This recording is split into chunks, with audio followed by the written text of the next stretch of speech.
Hello, everyone, and welcome to the Arsenal Bunker. Back again with another video today with Seb.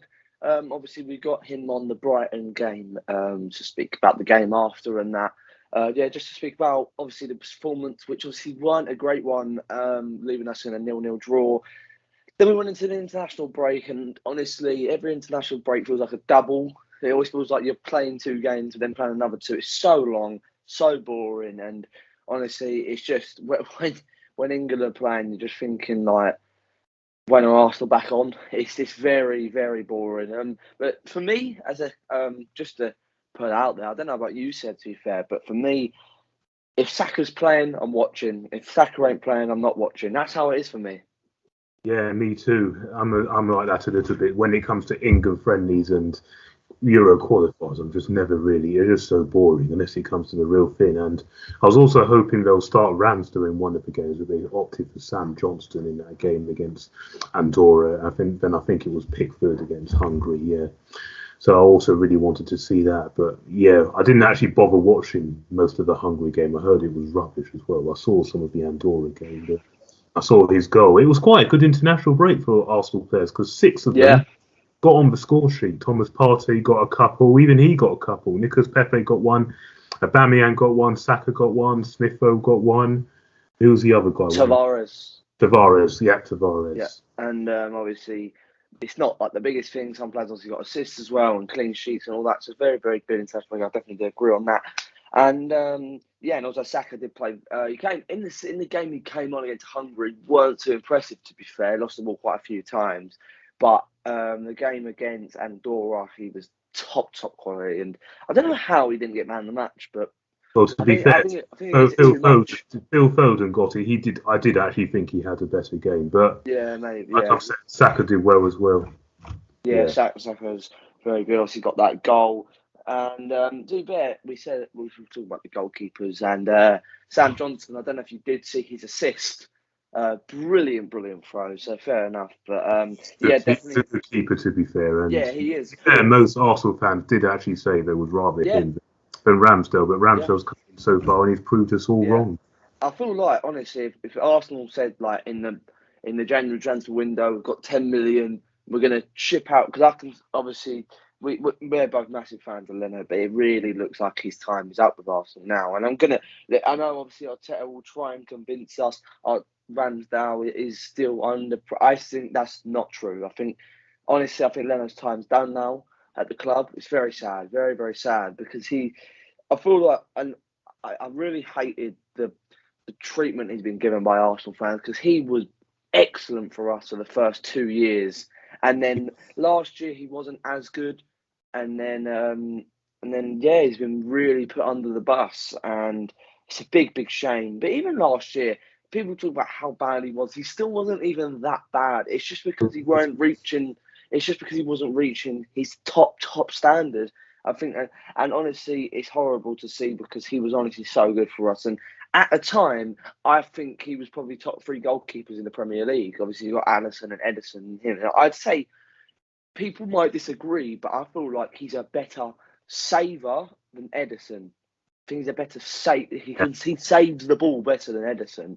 But Yeah, the I, only problem is, because I think it's just Edison on the ball, unbelievable, top notch player. So that's why overall he's a better goalkeeper. But if it was a one-on-one in a Champions League final, who am I picking, Leno or Edison? I'm picking Leno, yeah, me something like that. But then I would pick Alisson over Leno because I think Alisson is absolutely exceptional too. as a Very good. goalkeeper. But anyway, I think so. We've got Palace at home. It is tonight. Sorry, this preview is out a bit late. It means I've been very busy over the weekend. So we're just going to get it out right now, earlier in the morning. Hopefully, it comes out just before the game. But if not, it might be just a bit after the game. So shouldn't be too much of a worry. But how are you feeling for the game, just an overall, not like what score you think, what players, just how are you feeling in terms of going into this game? Yeah, I'm excited for this game. I really am. Obviously, there's more buzz because Patrick Vieira is coming back to the Emirates, who he is an Arsenal legend. Also, that does put massive pressure onto Mikel Arteta for him to deliver because most fans would say they'll prefer Patrick Vieira to manage over Mikel Arteta. But Yeah, I am actually really looking forward to the game. I do actually think it won't be straightforward, definitely, but I feel this is a game we really should be winning because if we want to get back into Europe, we can't really be slipping these type of games, especially at home. And if you actually realize this, our record against Palace lately has not been great. Terrible, Apart terrible. from the last one, we didn't win any of the last five except from the last one. Would you believe? Wait. Oh yeah. Yeah. I mean, and also as well, I don't think we've beaten Palace at home since Arsene Wenger was in charge. I might be wrong. Correct. No, that is Yeah, correct. It was a that is correct. 4-1, four Yeah, one 4-1. lap. And Apart from that, no, with no, it two weren't defeats. it weren't Aubameyang's first game. That's wrong. It weren't Aubameyang's first game. But Lacazette and Ozil, and Monreal. yeah, I was about to say it was Aubameyang's first game. But Aubameyang's first game was against Everton, and it was 5-1. But they were very similar days. I remember they were both chucking down the rain. I remember that about it. They Do were remember both that top about it. performances as well, where we Yeah, came top flying out of the performances. Yeah, blocks. Bang, bang. exactly. Yeah. Don't. But yeah. Also for me, I was going to say about obviously that Palace thing about how it will be. But I think I'm confident. I'm always excited, especially after an international break. You just want to play football again. You just want to watch your team again. That's all you want to do. But but this is the problem is when Arsenal have something like this, we always end up messing it up, which is annoying. But the next two Premier League games are Arsenal and Arsenal. So, and if you didn't know, people might not know this. If we win both games, we are in the top four. Yes, everyone will have a game in hand on us. I know that, but we're still in the top four. We're still there.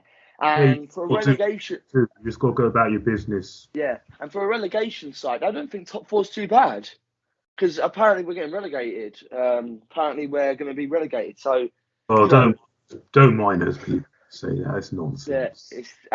it's just ridiculous. And then Arsenal lose one game and everyone. But then to be fair, this is the thing: we might lose both games, and then we might actually be back down in there. You never know. You never know. But Hopefully not. um, yeah, Hopefully not. hopefully not. But I'm feeling I am feeling confident to be honest because I feel like at Arsenal, the Brighton game kind of took a bit out of it, but I feel there's a feel good factor. I feel like we're starting to see our team build because throughout Arteta's reign, there's always been a missing player or a missing this or a missing that. Right now, I'm really starting to see a gel together, and I still feel like we maybe need a striker in the summer next year. But right now, And we've another got and another midfielder possibly because Granit yeah, Xhaka still. Then yeah, in January we'll have the African Cup of Nations, so we're going to be yeah. lights. But I feel like we're really starting to still actually build our foundations and build our new team. And talking about the team, let's get into our starting 11. So this is how I'm saying it as well because I feel like now as Arsenal fans, you know the first 5, 6, 7 players who are going to be on it. So I don't know if you agree with me on this. It's Ramsdale in goal, Tierney, Gabriel, White, and Tomiyasu. Correct. There's no change in it really. I don't think. Unless there's a last minute injury or something, then Yeah, no.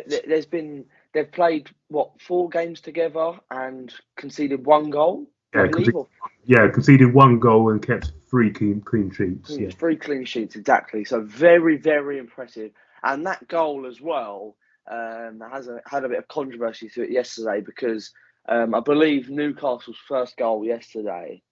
Like a player was down for Tottenham, and they all started arguing about the ref, saying, "Oh, our player's down, which can't be allowed to score." Then, if you actually remember, I think it was Xhaka who went down Yeah. in North London Derby. Went down, Injured. was down for Yeah, about 15 seconds, and then they didn't stop. But listen, that doesn't matter now. That's in the past. We beat them 3-1. I don't really care. But yeah, that back line is perfect for me. And then maybe moving on to midfield. I've actually seen. So for me, how would you go? Like, so would you play like the 4-3-3 and like the 4-2-3-1 sort of way? oh, this is a tricky one. I think because we're at home, we should just go on the front foot. So go 4-3-3. So Partey, Odegaard, Smith Rowe, then Oh, okay. bring back Pepe into the side, and then play Saka and Aubameyang. I'll just go with that because we're at home. What we've got to start doing, we've got to start going on the front foot because this So, is not so quite that doing. would okay. So no Sambi. No, give him a rest. Play him against Villa. Against Villa, I think he'll be more. Okay. Suited to that game. Yeah, that is actually kind of true if I think about it. To be fair, And I feel like also, that's not even disregarding him for the full 90 minutes. Maybe bring him on 60th minute if we're winning the game, maybe. Or even, Yeah. what I like about Sambi Lokonga is as well, is I feel like if Arsenal, no matter what the result is, I feel like bringing him on in any kind of game is good. Because I feel like if we were losing 1-0, if you bring him on, he can play. Sometimes he can play a very good pass. He can start something good. But then if we're drawing 0-0, like obviously a bit of balance. But then if we're winning 1-0, we're sort of like just sit in there because he wins his tackles and he gets into the game. So I thought, but what now you've said that, I am actually going to agree with you and say I'd play Partey, Smith Rowe, and Odegaard. Really try and open them up. And then you said Saka, Pepe, and Aubameyang up front. I think that is honestly the perfect team. And just like that, we've done the starting 11. And until I don't know what can happen, I don't think we're going to see many changes to our starting 11 in the coming weeks because hopefully, praise God, we don't get any injuries because I think it'll be very annoying because otherwise then we lose a big amount of balance and then. Because the thing is, we've had to trim the squad a lot more because of no European football. We've had to. So what that does do, it does risk you and leave you light if you've got injuries. And like I just said a moment ago, patients in January, so we're going to be short in midfield. But we'll get onto that near the time. Yeah, I definitely agree. But I'm feeling confident for this game. So now, Seb, I am going to get your score prediction for the game. What do you fancy for this one? 2-1 Arsenal. 2-1 Arsenal. Yeah, I think it will be. I think it will be a much tighter game. I think it will be a close one. Of course, they have got some danger players like Zaha and even this new guy Edouard. I feel they're going to be the two main threats. If we can keep them too quiet, then we should really be winning this game, and it'll be a test for it'll be another test for Tommy Ashley because I think Zaha plays on that side. So how much struggled against that Brighton guy, so he needs that. He'll need to. He got ripped. He got absolutely ripped. He'll be hoping for a better performance, and then hopefully take some of that pressure off. So, but apart from that, he has done very well, Tommy Ashley. So. Yeah, I'll say 2-1. I think we should be winning this. I'm going to agree with you on that one. I think 2-1 as well. And I feel like, obviously, I might be wrong, but I feel like it'll be 1-0 Arsenal, 1-1, 2-1 Arsenal. I feel like that's how it'll go. I feel like we'll score in the first half and so will they, and then we'll get a second half goal. So, but then, like I say at the end of every week, if we win the game, I don't care. If we win the game, I do not care. Just got to get these points on the board. Yeah, and I feel like Mikel Arteta says that. And obviously, as a fan, you want to see a good performance, but he says the important thing about football is winning football matches. Because if you don't win, then you're not doing good enough. That's literally it. And obviously, as Arsenal fans, I feel like sometimes we are a bit too arrogant, I'd say, because we expect to win every game. But when have you gone into a game and said we can lose today? Really, like you can't. I did against Norwich. Norwich, I always knew we'd win. Yeah, but like I feel like there's no exception to lose because I look at games. I feel like you shouldn't lose that. I feel like the only exception sometimes is probably a Man City, but that's because they're just miles ahead of everything. And in my opinion, they're the best team in the league. I know people disagree with that now, but I think Man City are the best team in the league. So, but then I'd still go into a Man City game. I think we can snatch a 1-0 here or a 2-1. You've always got to have hope for these games. Yeah, but exactly. Like I said, this is Crystal Palace, not Man City. But it is Crystal Palace. It's still going to be tough.